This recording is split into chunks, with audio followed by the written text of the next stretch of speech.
Selamat datang semua di video saya, Markananda Utama, NIM 150244041. Pada video ini, saya akan menjelaskan mengenai laporan yang telah saya buat bersama teman-teman saya. Laporan ini membahas faktor-faktor penghambat pembangunan Ibu Kota Nusantara atau IKN sebagai salah satu mega proyek strategis nasional. Nah, pemindahan ibu kota ini awalnya bertujuan untuk mengurangi beban Pulau Jawa dan mendorong pemerataan pembangunan. Namun, proyek berskala besar seperti ini menghadapi tantangan multidimensional, mulai dari lingkungan hingga manajemen proyek. Oleh karena itu, penelitian ini dilakukan untuk mengidentifikasi faktor penghambat utama, menilai tingkat pengaruhnya, serta merumuskan strategi manajemen proyek yang tepat. Nah, kita mulai dari bab 1, yaitu pendahuluan.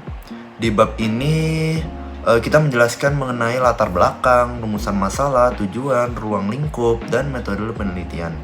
Fokus penelitian diarahkan pada pertanyaan 1.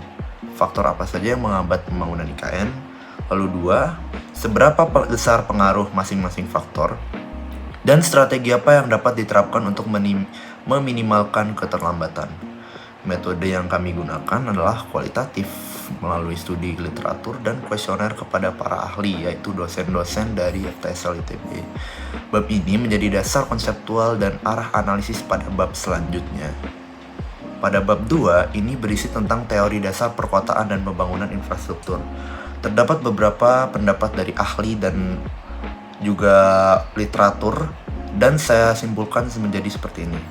Bab ini menyajikan landasan teori 3, yaitu pengertian kota sebagai pusat pelayanan, infrastruktur sebagai pendukung utama aktivitas sosial dan juga ekonomi, serta proyek konstruksi yang dibatasi oleh waktu, biaya, dan juga mutu.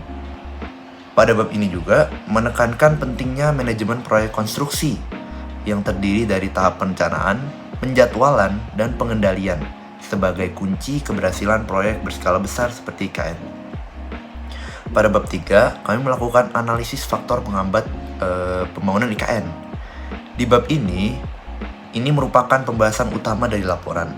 Pertama, dijelaskan gambaran umum proyek IKN sebagai kota berkonsep Fourth City and Smart City yang dibangun bertahap hingga tahun 2045. Selanjutnya, faktor penghambat kita klasifikasikan menjadi 4, yaitu faktor lingkungan. Faktor lingkungan ini membahas tentang tantangan konservasi hutan, dampak ekologis, serta kesiapan teknologi kota berkelanjutan. Yang kedua, kami membahas mengenai faktor sosial. Faktor sosial ini apa sih?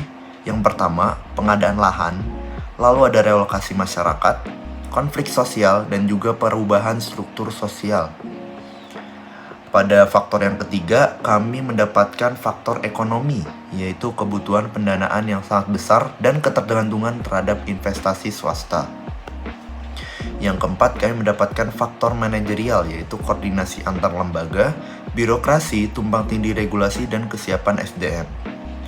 Berdasarkan hasil kuesioner yang kami buat, kami mendapatkan bahwa ada 2 poin penting yang dapat kita simpulkan. Ada 1, faktor lingkungan dan sosial yang memiliki pengaruh tinggi, dan yang kedua, faktor ekonomi dan manajerial yang memiliki pengaruh sangat tinggi sehingga menjadi hambatan paling dominan dalam pembangunan IKN.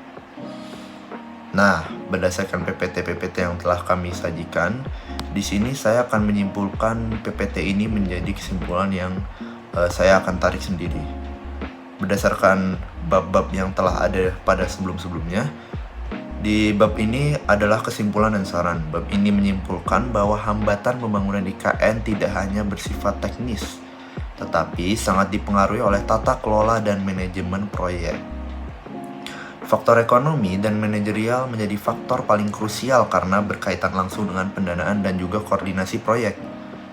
Lalu, kami menambahkan juga saran. Sebagai saran, laporan ini merekomendasikan bahwa penguatan koordinasi dan tata kelola antar lembaga. Lalu yang kedua, pendekatan sosial dan juga lingkungan yang lebih partisipasif lagi. Dan yang terakhir, strategi pendanaan yang lebih seimbang. Nah, itu saja video dari saya mengenai ringkasan laporan yang telah kami buat, maksud saya dan kelompok saya. Secara keseluruhan, keberhasilan pembangunan IKN ini sangat bergantung pada manajemen proyek yang terintegrasi, transparan, dan juga berkelanjutan. Terima kasih telah menyimak video saya. Selamat jumpa di pertemuan selanjutnya.